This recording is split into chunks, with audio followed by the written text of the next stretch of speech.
அஸ்ஸலாமு அலைக்கும். Welcome to Shala's recipes. இன்றைக்கி நம்ம என்ன ரெசிபி பார்க்க போகிறோம்னா, ஓவன் இல்லாமல் சாஃப்டான பனானா மஃபின்ஸ் தாங்க பார்க்க போகிறோம். இந்த டீ டைம் சாப்பிட்றதுக்கு நல்லா டேஸ்ட்டாக இருக்கும். வாங்க எப்படி செய்யலான்னு பார்க்கலாம். இப்போ ஒரு பவுலில் 2 மீடியம் சைஸ் வாழைப்பழம் எடுத்திருக்கேன் நான். அதை ஒரு ஃபோர்க்கை வச்சு ஸ்மாஷ் பண்ணிக்கலாம். நல்லா பழுத்த பழமாக இருக்கணும். இந்த மாதிரி பண்ணிவிட்டு இதில் ஒரு எக் சேர்த்துக்கோங்க. அரை cup sugar, 1 teaspoon vanilla essence சேர்த்து விஸ்க வச்சு நல்லா மிக்ஸ் பண்ணிக்கலாம். சுகர் கரையிற வரை நல்லா மிக்ஸ் பண்ணிக்கோங்க. இதில் 1/4 கப் ரீஃபைண்ட் ஆயில் சேர்த்து அதையும் மிக்ஸ் பண்ணிக்கிறணும்.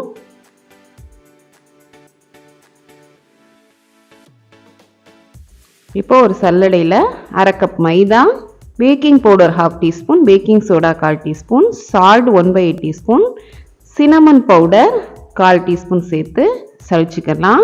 பனானா சேர்த்துருக்கனால சினமன் சேர்த்து பண்ணையில் டேஸ்ட் நல்லாயிருக்கும். வாழைப்பழம் அங்கங்கே கிட்டியாக இருந்தாலும் பிரச்சனை இல்லைங்க, சாப்பிடும் போது நல்லாயிருக்கும் டேஸ்ட்டு. இப்போ நமக்கு பேட்டர் தயாராகிடுச்சு. மஃபின் நம்ம மோல்டு ரெடி பண்ணிடலாம்.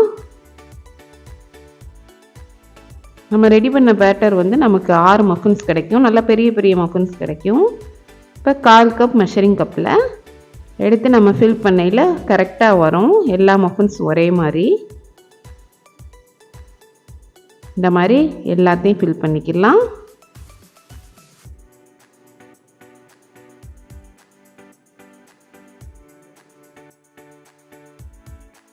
கடாயில் ஸ்டாண்ட் வச்சு 10 நிமிஷம் ஹை ஹீட்டில் வச்சு மூடி வச்சுருங்க. இப்போ நமக்கு நல்லா சூடாக இருக்குது. இப்போ மஃபின்ஸை வச்சு மூடி வச்சிடலாம். ஒரு 15 நிமிஷம் மீடியம் ஹீட்டில் வேகட்டும். இப்போ ஒரு டூத் பிக்கை வச்சு நம்ம செக் பண்ணி பார்க்கையில் நம்ம க்ளீனாக வந்துருச்சுன்னா வெந்துருச்சுன்னு அர்த்தம். நல்லா கம்ப்ளீட்டாக ஆற விட்டுருங்க. பாருங்கள் எவ்வளோ க்யூட்டாக இருக்குன்னு. நம்மளுடைய பனானா மஃபின் சூப்பராக தயாராகிடுச்சு. உங்ககிட்ட இந்த மோல்டு இல்லைன்னா இங்கே சின்ன சின்ன பவுலில் கொஞ்சமாக ஆயில் அப்ளை பண்ணி நம்ம கடாயில் வச்சு வேக வச்சு வச்சுக்கலாம். அதுவும் நல்லா வரும். பாருங்க எவ்வளோ சாஃப்டாக இருக்குன்னு. இது டீ கூட சாப்பிட்றதுக்கு, பிள்ளைங்களுக்கு ஸ்நாக்ஸாக ஸ்கூலுக்கு கொடுத்து விட்றதுக்கு எல்லாத்துக்குமே நல்லாயிருக்கும். நீங்கள் ட்ரை பண்ணி பாருங்கள்.